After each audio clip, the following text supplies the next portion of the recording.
10 years as his assistant, silently in love until one kiss in the night changed everything. You'd think after 10 years, I'd have learned not to fall for my boss. But here I am, 28 and hopelessly in love with a man who barely looks me in the eye. The absurdity wasn't lost on Evan Reyes. He typed those words into his phone's notes at 2 a.m., sitting on the floor of his penthouse office, next to the very desk where he watched Nathan Hale make empires move. Nathan was ruthless, brilliant, and utterly untouchable. The kind of man who wore silence like a weapon and tailored suits like armor. And for the past decade, Evan had been the man in his shadow, his assistant, his fixer, his ghost, quietly cleaning up after him, booking his flights, memorizing his coffee order, and falling just a little more in love every day. It was never supposed to go further than that. Until tonight. Tonight, Evan stayed late to finish reports.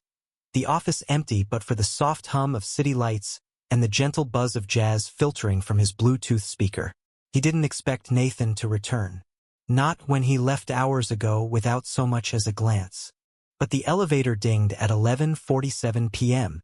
Nathan walked into loosened, shirt collar open, eyes bloodshot but alert. "You're still here." Evan stood too quickly. "Just finishing Q3 reports." Nathan looked at him, really looked, and for the first time in 10 years, Evan couldn't read him. "You didn't have to stay. You didn't have to come back." Evan shot back, sharper than intended. "But here we are." Silence stretched between them. Not awkward, heavy, loaded. Nathan's gaze dropped to the papers on Evan's desk, then to the bottle of wine uncorked beside them. "Celebrating something?" he asked. "No, just unwinding." "Pour me one." Evan blinked. "You don't drink wine." "Tonight I do." 2 glasses clinked. 2 hours passed. Conversations bloomed personal, surprising, aching with the weight of years unsaid. And then it happened. One glance too long. One step too close. One kiss slow, uncertain, shattering. Nathan kissed him. And Evan kissed back like he'd been waiting his whole life. But then Nathan pulled away. "This was a mistake," he whispered. And he left. The next morning, Nathan acted like nothing happened. Meetings were scheduled. Emails dictated. Not even a twitch in his expression. Evan felt like he was suffocating. He wanted to scream, to quit, to run. But he didn't. Because deep down, he feared the kiss meant nothing to Nathan. And that was worse than pretending it never happened. Days passed. Then weeks. Nathan avoided being alone with him. Their interactions were clinical, stripped of every trace of that night. Until one afternoon, a client dinner turned into a disaster. The investor made a cruel joke about Evan's sexuality after one too many bourbons. Evan laughed it off, used to it by now. But Nathan didn't. Nathan stood, calm and lethal. "We don't do business with bigots," he said, tossing his napkin onto the table. Evan was stunned. Outside the restaurant, he confronted Nathan. "You didn't have to do that." "I did," Nathan said quietly. "Because I care." Evan's heart thundered.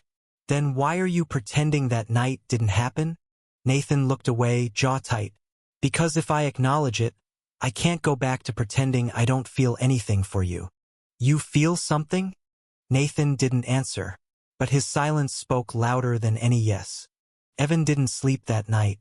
He sat on his apartment's balcony, wrapped in a hoodie, watching the city bleed gold under the moon. His heart ached with something sharp and beautiful and terrifying. The next morning, Nathan called in sick of first. Evan didn't hesitate.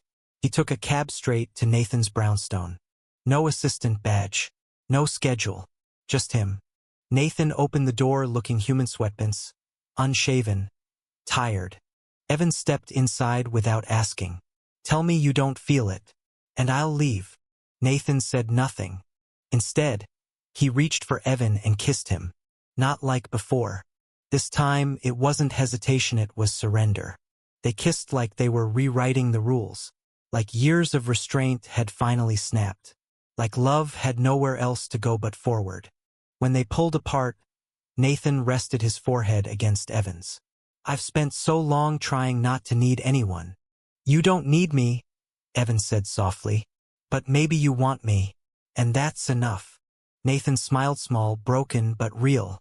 Stay, he whispered. And Evan did. They didn't make it public right away. Some things took time. There were boundaries to reset, wounds to address, trust to rebuild. Nathan had to learn how to feel. Evan had to believe he deserved to be chosen. But they did it. Slowly. Honestly. Together. By the end of the year, their desks sat side by side. Nathan let Evan interrupt him during meetings. Evan let himself laugh more. Sometimes, love doesn't come with fireworks or grand gestures. Sometimes, it sneaks in quietly over 10 years of silence, breaking through with a kiss that shouldn't have happened, and a love that refused to be denied. And sometimes, the coldest hearts just need the warmest hands to melt them. Thank you for listening. Don't forget to like and subscribe to stay updated with the latest videos.